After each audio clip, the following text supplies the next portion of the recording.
नमस्कार, आप देख रहे हैं नई आवाज न्यूज चैनल। मैं हूं आपके साथ अंशु शर्मा। रुक करते हैं खबरों की ओर। लोकसभा चुनाव की गहमागहमी शुरू हो गई है। हालांकि अभी 8-9 महीने का समय बचा है। ऐसे में जनता कैबिनेट पार्टी के अध्यक्ष भावना पांडे ने हरिद्वार लोकसभा सीट से चुनाव लड़ने का ऐलान कर दिया है, जिस कारण यहां से चुनाव लड़ने की योजना बना रहे अन्य उम्मीदवारों के सामने चुनौती बढ़ गई। भावना पांडे गांव-गांव घूमकर जनसंपर्क कर रही है और जन समस्याओं को उठा रही है। ऐसे में नई आवाज के संवाददाता आरिफ नियाजी ने उनसे बातचीत की, जिसमें वो सभी विषयों पर खुलकर बोली। पेश है एक रिपोर्ट। हमारे साथ है प्रमुख समाजसेवी और जेसीपी पार्टी की प्रमुख नेता भावना पांडे। एक गांव में पहुंची है, धार्मिक कार्यक्रम में पहुंची है, अकबरपुर जोजा गांव में। हम उनसे मालूम करेंगे किस तरह का कार्यक्रम है और गांव में किस तरह से उनका स्वागत किया गया है। मैडम, आपका बहुत बहुत स्वागत है नई आवाज में। हम जानना चाहेंगे, आप गाँव-गाँव घूम रही है, इतनी बड़ी आपदा आई है, आप यहाँ भी पहुंची है, क्या देखा है आपने? देखिए, मैं हर कोशिश कर रही हूँ कि 502 गाँव है इस लोकसभा में और सभी गाँव तक मैं पहुँच पाऊँ, क्योंकि बहुत ज्यादा गर्मी भी है और दूसरा किसानों की बहुत बड़ी समस्या है।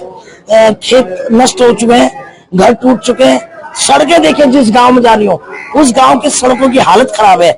उस विधानसभा के स्कूल बंद है, तो हर स्कूल में भी जाके भ्रमण कर रही हूँ और मंदिरों में भी भ्रमण।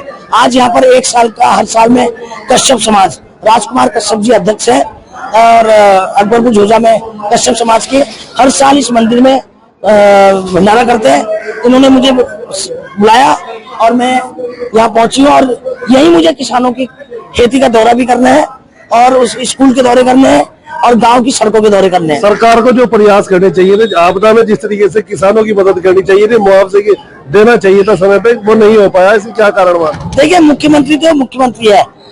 इतना बड़ा उत्तराखंड में कई 16,000 गाँव है, हर गाँव की तो उसको लोन से मिल नहीं सकती। तो मैं गाँव-गाँव पहुँचकर और वो उन तक पहुँचा रही हूँ सीएम साहब तक कि भाई कम से कम इस गांव में ये समस्या है। तो इसलिए मेरा गांव में जाना जरूरी है। जिस गांव में जाती हूँ उस गांव में एक्शन होता है। आप मानती हैं कि सड़कें टूट चुकी हैं, भारी बारिश से फसलें तबाह हो चुकी है, बर्बाद हो चुकी है, लेकिन उसके बावजूद भी सरकार की आंख नहीं खुल पाई। देखिए, आज तक विधायक नीति कहाँ गई मुझे नहीं पता। होटल खरीदे गए, विदेश प्रॉपर्टी खरीदी गई। अब से आगे इस उत्तराखंड के अंदर एक विधायक नीति और सांसद नीति सड़कों पे लगेगी, स्कूल पे लगेगी। कोई कमीशन नहीं खाएगा, कोई अधिकारी नहीं, कोई विधायक नहीं। अगर किसी ने खाया तो उसका इलाज कर दूंगी, बहुत तगड़े वाला। मैडम, आप मानते हैं कि हरिद्वार जिले में मैडम भावना पांडे आ चुकी है, भ्रष्टाचार का खात्मा होगा? उत्तराखंड की बेटी आ चुकी है और उत्तराखंड के बेटा बेटियों की अधिकार की लड़ाई लड़ूंगी, अन्याय की, क्योंकि ये चोर मौसरे भाई थे सारे, इसलिए कोई नहीं बोलता था।